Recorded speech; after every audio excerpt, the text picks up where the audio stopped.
Every December, while most people are trying to slow down, I become more alert. That may sound odd.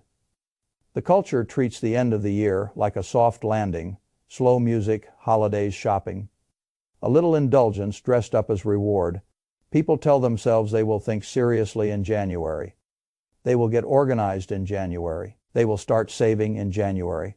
They will fix the habits in January. They will become responsible in January. I have never liked that phrase, in January. It is one of the most expensive phrases in personal finance because by the time most people reach January, the year has already been emotionally framed. The spending has happened, the subscriptions rolled over, the insurance renewed at a price. Nobody questioned. The tax advantages got ignored. The emergency fund stayed stale. The salary kept flowing through the same old holes. The system remained unchanged, which means the outcomes will probably remain unchanged too. I have spent most of my life around capital, around businesses, around systems, around the repeated behaviors that separate people who merely earn money from people who build something steadier with it. The older I get, the less impressed I become by financial enthusiasm that has no operating system beneath it. Goals without structure are decoration. Hope without process is entertainment. A budget you never revisit is a fantasy novel with numbers in it. That is why I care so much about the end of the year. December is not just a sentimental month. It is a control point. It is where a thinking person can pause the noise, look honestly at what the last 12 months actually were, and decide whether next year will be a continuation of drift or the beginning of design. I do something every year that I call a money reset. I do not mean I sit with a candle and whisper affirmations at my brokerage account. I mean something much more useful. I audit reality. That is where serious money always begins, not in optimism. In reality, the first thing I want to know is very simple. What actually happened, not what I intended, not what I told myself in March, not what I almost started in June. What happened? This is the exercise I would call your money wrapped. People like Spotify wrapped because it tells the truth in a fun costume. It shows you your habits in data instead of in flattering self-description. You may think you have wonderful taste. Then the playlist reveals what you actually repeated when no one was looking. Money should be treated the same way. A year-end snapshot of your financial behavior is one of the most clarifying documents you can create because it removes the emotional fog from memory. Memory lies beautifully. Bank statements are less poetic, so I sit down with everything. Income statements, pay stubs, side income records, investment contributions, bank transactions, credit card history. The whole year. And I ask 3 questions. What came in, what went out, and what was truly left? That last question matters much more than people think. Most people think they know their surplus because they subtract spending from income and feel relieved if there is anything positive at the end. That is not enough. You need to know what was truly left after intentional saving and investing had already happened. Otherwise, you are confusing money that was already assigned a wise job with money that remained unemployed. Those are different things. If I earned $10,000 in a month, spent $7,000, and put $2,000 towards saving and investing, then the real surplus is not $3,000, it is $1,000. The extra $1,000 is the amount that got through the whole structure without a purpose. That matters because unused capacity is information. It tells you where you are underestimating your own ability to direct money. It tells you where next year's progress can come from without pain. That is the hidden gift of the year-end review. Not guilt clarity. I want to know the true surplus, because true surplus is not merely extra cash. It is evidence that the system can be strengthened. And if the number is negative, that is valuable too. A deficit is not a moral failure. It is a diagnosis. Perhaps the income was too low. Perhaps fixed costs got too high. Perhaps lifestyle drift moved faster than the salary. Perhaps one rough season tipped the whole structure into survival mode. Fine reality is allowed to be inconvenient. What matters is whether you are willing to look at it directly. Most people are not. They prefer approximation because approximation protects the ego. I prefer honesty because honesty protects the future, so I review the whole year, month by month if necessary. patterns always appear. Maybe winter spending rises because you get tired, stay indoors, order more, numb yourself with delivery and convenience. Maybe summer spending explodes because weddings, travel, social plans, and a kind of seasonal financial looseness arrive all at once. Maybe there are months where your spending had nothing to do with need and everything to do with emotion. That is another reason the money wrap matters. It reveals not only your arithmetic but your psychology. The more clearly you can see the emotional fingerprints on your spending, the less power those emotions have over next year. That is not just finance. That is self-command, and self-command compounds. Now, once I understand the true picture of the year, I move to the second stage, the yearly audit. This is where people often imagine the savings must be tiny and irritating. They picture me advising you to obsess over every coffee, every snack, every little convenience. I have no patience for that style of financial theater. The big leaks are almost never the gummy bears. The big leaks are the subscriptions. Nobody uses. The renewals, nobody renegotiates. The insurances, nobody shops. The memberships, nobody values. And the recurring charges everybody forgets, because forgetting is how the modern payment world keeps getting paid. This is one of the easiest ways to improve your financial life and one of the most ignored. Go through every recurring payment, not some of them, everyone's streaming services, apps, cloud tools, gym memberships, software subscriptions, phone plans, broadband insurance, every automatic withdrawal that now feels like part of the wallpaper of your life. People laugh at this because it sounds too ordinary. That is why it works. The financial industry has trained people to look for dramatic transformations. They want one giant trade, one giant windfall, one giant life hack. They miss the dull recurring drains that quietly remove 4 figures a year from their future. I do not mind paying for things I use. I mind paying mindlessly. That is the distinction. A subscription that brings real utility or joy can be sensible. A subscription you forgot about is not a service. It is a tax on your inattention. And inattention is one of the most expensive habits in consumer finance. Now, the real savings often live one layer deeper: insurance. Phone plans, broadband. These categories become expensive because the provider is counting on your laziness. They know inertia is profitable. They know most people would rather overpay quietly than endure 10 minutes of comparison. So prices drift upward and households absorb it until the number has become absurd enough to notice. By then, years may have passed. I respect systems that exploit laziness, not because I admire them morally, because they teach us where discipline actually belongs. If a provider assumes you will not switch, then one of the easiest ways to improve your financial life is to become a person who periodically checks, not constantly, systematically. Once a year is often enough in many categories. That alone can free up surprising money, not miracle money, real money, the sort that, when automated properly later, begins changing the shape of your accounts. Then I move to the third step, and this is where the whole structure either becomes sane or stays fragile: rebuilding the financial foundation. People love the language of investing because it sounds intelligent and slightly glamorous. Fewer people love the language of foundations because foundations are boring and invisible, and nobody posts them online. I trust foundations. A house with a bad foundation can still look beautiful from the street. It is still a bad house. A financial life with weak foundations can still look prosperous on social media. It is still a fragile life. So I ask 3 questions. Do I have enough emergency liquidity for the life I live now, not the life I used to live? Am I holding too much cash above that reserve and letting inflation quietly reduce its power? And am I investing enough of what does not need to remain liquid for the next 5 years? Those are 3 different questions. Most people answer none of them.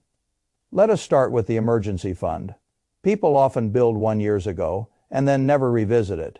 They treat the number as a trophy. I dislike trophies in finance.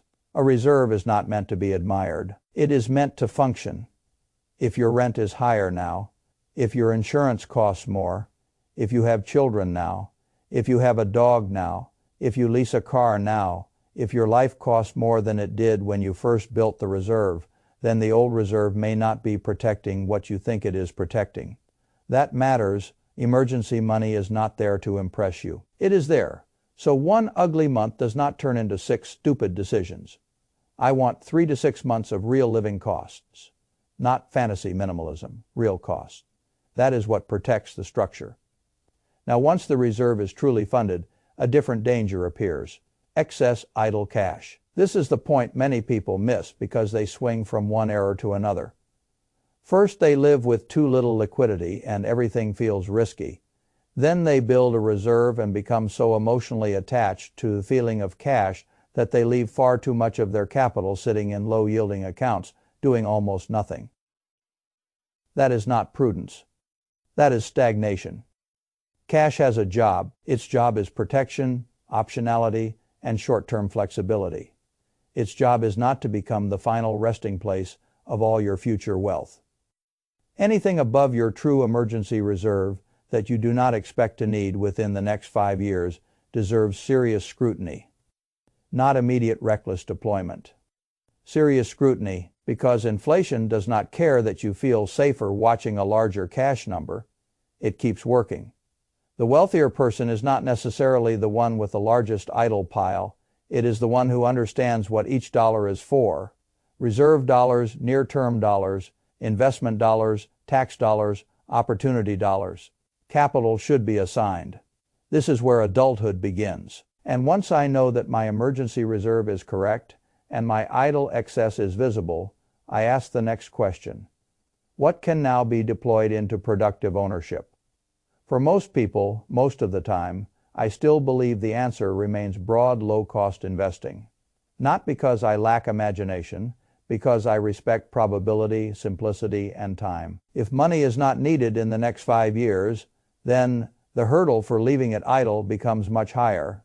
The person should at least be forced to admit what he is giving up by keeping it inert.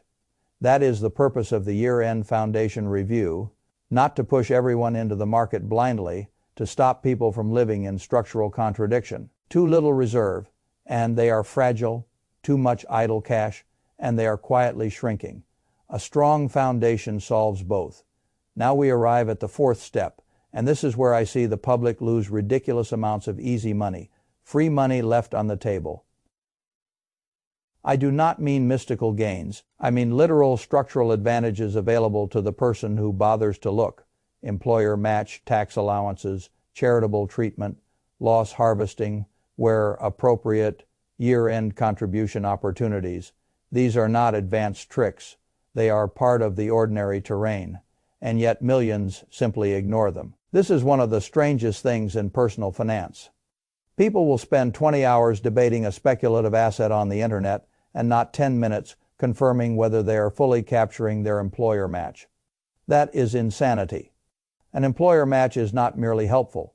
It is among the cleanest returns available to ordinary workers. If your employer says, "I will add money if you contribute," and you fail to capture the full match, you are effectively refusing compensation that was already available to you. No low-drama explanation makes that sensible. So year-end is the moment to check. Are you enrolled? Are you contributing enough? Are you leaving money behind because some old salary percentage remained unchanged while the opportunity moved? That check alone can change the next decade more than most people imagine.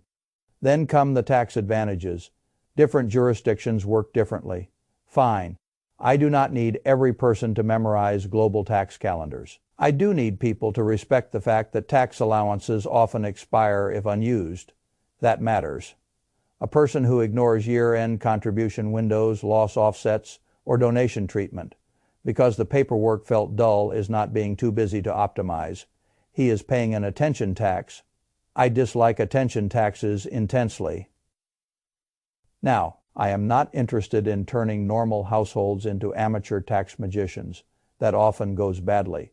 But I am deeply interested in making sure a household knows what the major year-end doors are and whether it walked through them. If the law gives you a legal way to reduce drag, then use it. Every dollar not unnecessarily lost to drag becomes a better compounding unit. Again, this is not glamorous. Again, that is why it works. Then comes the 5th step: setting financial goals for the next 12 months.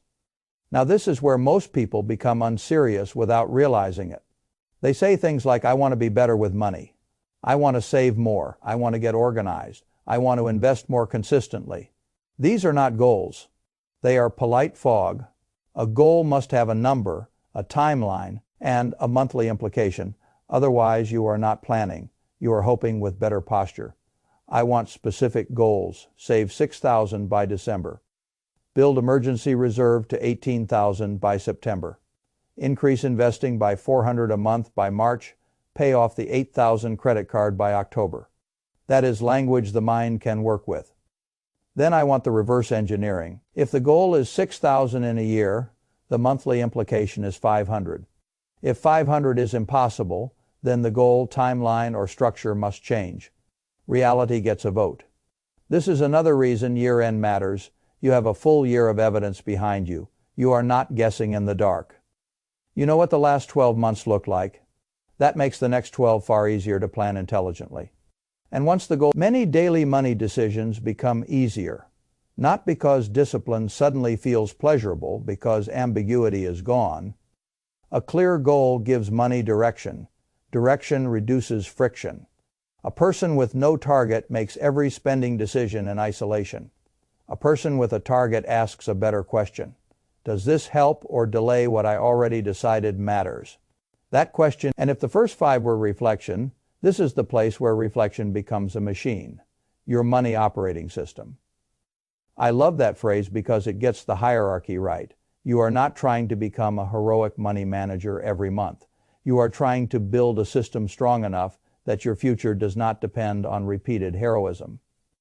Most people fail with money not because they do not know enough. They fail because they rely on memory, mood, and willpower in categories. Where willpower is a very weak employee, life gets noisy, children get sick, work gets ugly, travel happens, distraction wins.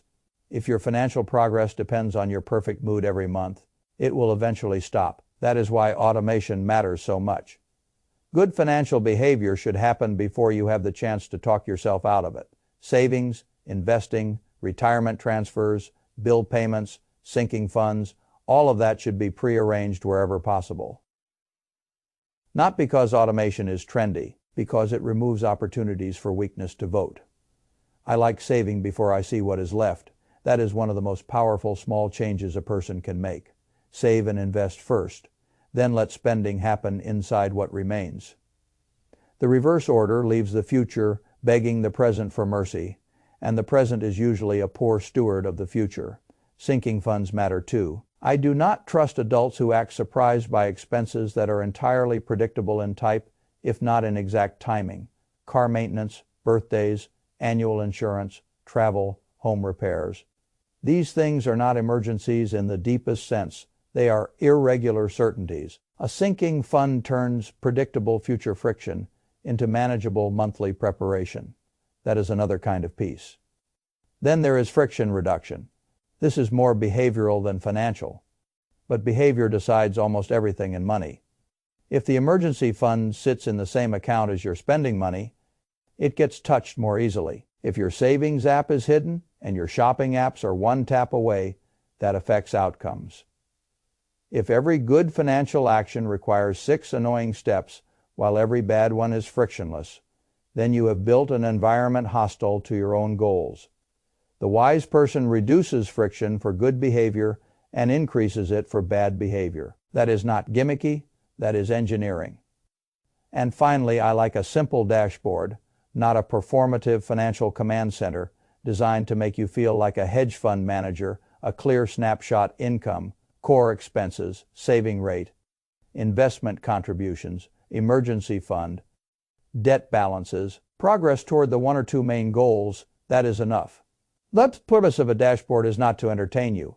It is to let you see quickly what matters and whether the machine is still aligned. That is what year-end should produce, not a burst of temporary motivation. A machine that can run while you live your life. That is the whole idea. Money should support a good life. It should not become the whole theater of your identity. Now I want to say one thing that people often misunderstand. You do not need perfection for this to work. Perfection is another expensive phrase. You do not need 6 perfect systems built in one night. You do not need every app, every tracker, every category, every account, every automation at once. You need motion, one truthful review, one reserve correction, one free money check, one clear goal, one automation. That alone can change next year. The point is not to build an elaborate machine that flatters your sense of discipline. The point is to build a small number of durable mechanisms that continue working after the excitement leaves. That is what real financial adults do. They stop asking how to feel more motivated and start asking how to reduce the number of times motivation is required. I trust systems more than moods. Moods are expensive. Systems compound. So if you ask me what December is for, I would say this. It is not for vague reflection. It is not only for celebration. It is for audit. It is for recalibration. It is for making sure that the money you earned over the last 12 months did not merely pass through your hands but taught you something about how next year should be built. That is why I do the reset. Not because I enjoy paperwork, because I enjoy entering a new year with fewer illusions. And illusions are what keep people financially tired. A person who knows his real surplus is stronger than a person who merely hopes there will be one. A person who cancels the dead recurring costs is stronger than a person who says he will try to spend less. A person who adjusts the reserve correctly is stronger than a person who merely feels cautious. A person who uses the match, the allowance, and the legal tax advantage is stronger than the one who lets them expire because life got busy. A person who writes one clear goal with numbers is stronger than the one who promises to do better. And a person with an operating system is stronger than a person with excellent intentions and no machine. That is why I care about these 6 steps. Not because they sound good, because they change structure. And structure is what decides whether next December feels like another desperate cleanup or the first calm proof that your money is finally doing what it was told to do.